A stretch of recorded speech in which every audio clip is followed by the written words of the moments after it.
Hey guys, welcome to another episode of The Beauty Inn from Two Little Giants. My name is Callum. I've been off for a couple of weeks.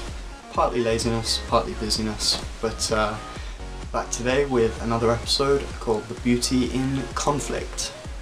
The dictionary defines conflict as to come into disagreement or collision at variance, to clash. It's derived from the Latin term conflictus, which means striking together.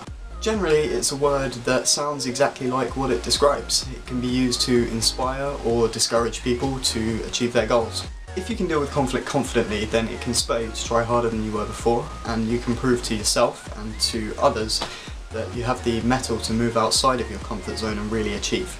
Conflict can bring people together on both sides of the fence to fight passionately and sometimes die for things that they believe in. The greatest example of this is the Israel and Palestine conflict that's been happening since the early 20th century.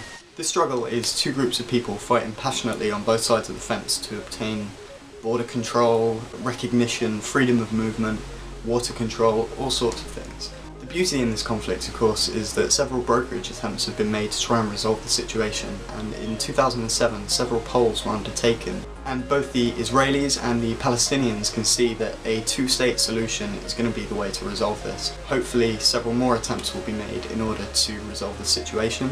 That will be the conclusion that we come to, ending the fighting.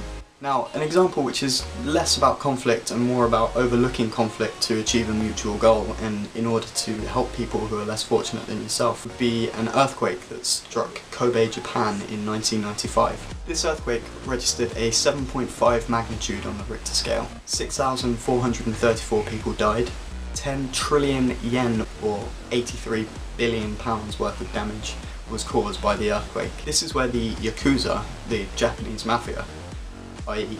these scary f***ers, they issued thousands of people into Kobe, Japan to hand out food, water, supplies, baby clothes, all sorts of things to try and help these people who are less fortunate and who have lost their homes in this great tragedy. They worked alongside thousands of volunteers, the emergency services, all kinds of people stepped in to try and help another group of people, ignoring their conflict. This is obviously on a smaller scale than an international war, but the people of Japan versus the Yakuza was such a horrible internal battle that seeing things like this really shows that sometimes conflict takes a back seat in order to ensure that everyone continues to survive.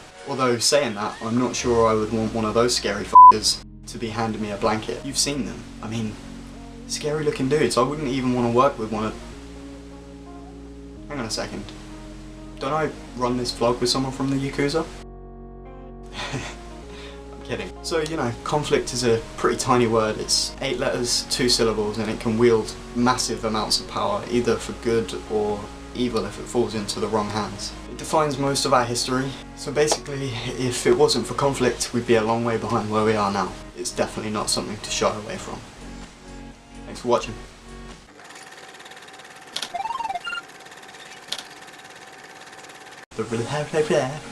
Let's try harder than you were before. It comes from the Latin term confliction. Conflictus. Confliction is wrong.